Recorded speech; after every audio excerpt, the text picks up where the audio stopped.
YouTube চ্যানেলে যারা সারা দর্শক মণ্ডলী আছেন সবাইকে একটি উদ্দেশ্য করে বলতে চাই যে এই যে কচু শাক আপনারা যে নিয়মিত যদি খাওয়া হয় তাহলে vitamin C, vitamin E, D এবং ক্যালসিয়ামের মতন ভিটামিন আমরা খুঁজে পেতে পারি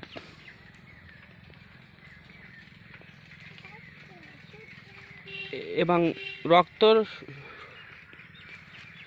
শর্করার পরিমাণও বাড়ায়।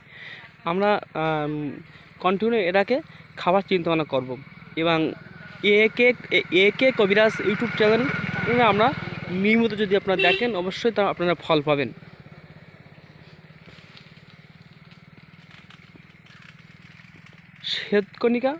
শ্বেতকণিকা এবং রক্ত যে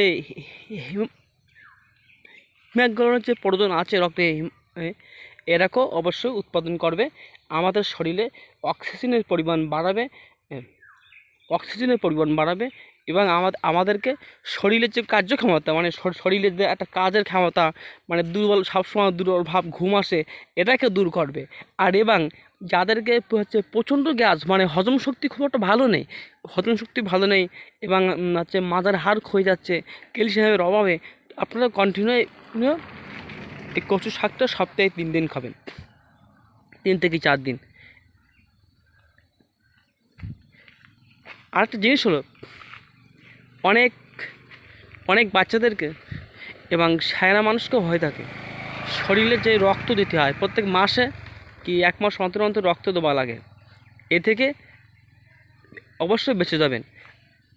অনেকের শরীরে আয়রন কম আছে, আয়রন বড়ি খায়, অনেকের শরীরে ক্যালসিয়াম আছে, এই ক্যালসিয়ামের পরিমাণ কম আছে কিন্তু বাজার থেকে আমরা ক্যালসিয়াম কিনে খাচ্ছি, কিন্তু একটা ট্যাবলেটে অনেক পার্শ্বক্রিয়া।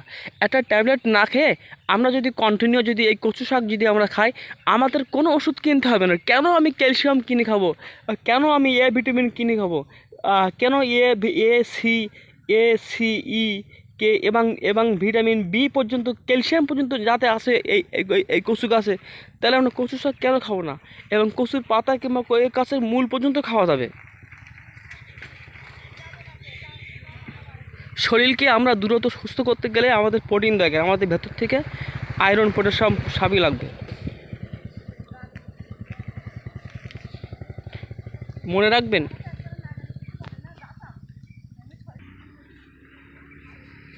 আপনার রক্তর বিন্দুগুলো এবং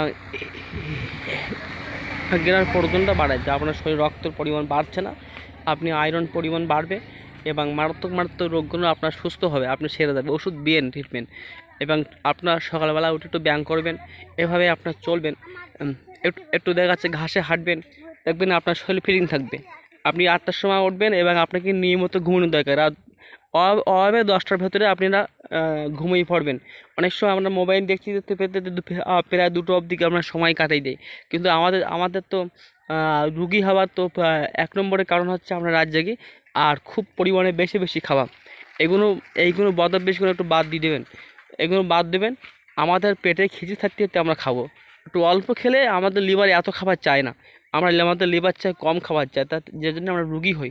কিন্তু যারা রুগী হয়েছেন আয়রন কমে গেছে, শরীরে এনার্জির কারণে ভুঁড়ি বেড়ে যাচ্ছে, একটু ব্যায়াম করবেন এবং সপ্তাহে 2 থেকে 3 দিন এই কচু শাক খাবেন। কিন্তু এই কচু গাছে কিন্তু ব হয়, এর ব হয়, ব দেখে হয় কি না, ব হয় এবং প্রচুর আয়রন আছে, প্রচুর পরিমাণে আয়রন। আমরা আয়রন কিনে খাওয়ার কোনো প্রয়োজন ওঠে না, আয়রন বড়ি কিংবা ক্যালসিয়াম কোনো দরকার নেই কিনে খাওয়া। মহান আল্লাহ পাক রোগ দিয়েছে কিন্তু ওষুধ দিয়েছে এবং একদম একেবারে নিরাময় হওয়ার জন্যে। যাদের হাড় ক্ষয়ে গেছে না তারা হচ্ছে ভিটামিন আছে তোমার আছে ভিটামিন কে এবং বি, ক্যালসিয়াম এবং ভিটামিন ডির মতন মানে ডি কি ভিটামিন ডিতে হাড় শক্ত করে, ভিটামিন বি আছে, আমরা কন্টিনিউ খাবো এবং আছে এবং দেখা যাচ্ছে এই যে কালো কচু গাছে মানে আমাদের রক্ত যে পরিমাণ বাড়ায়, রক্ত রক্ত এবং পরিষ্কারও করে, আমাদের হজম শক্তি বৃদ্ধি করে, কন্টিনিউ আমরা অক্সিজেনের পরিমাণও বাড়ায়। মাথায় রাখবেন আমাদের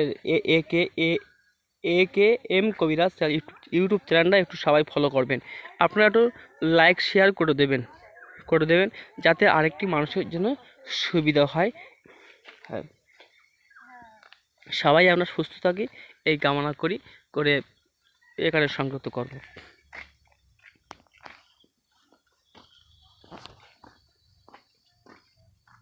আমাদের ইউটিউব চ্যানেলে আপনারা নিয়মিত সবাই দেখবেন।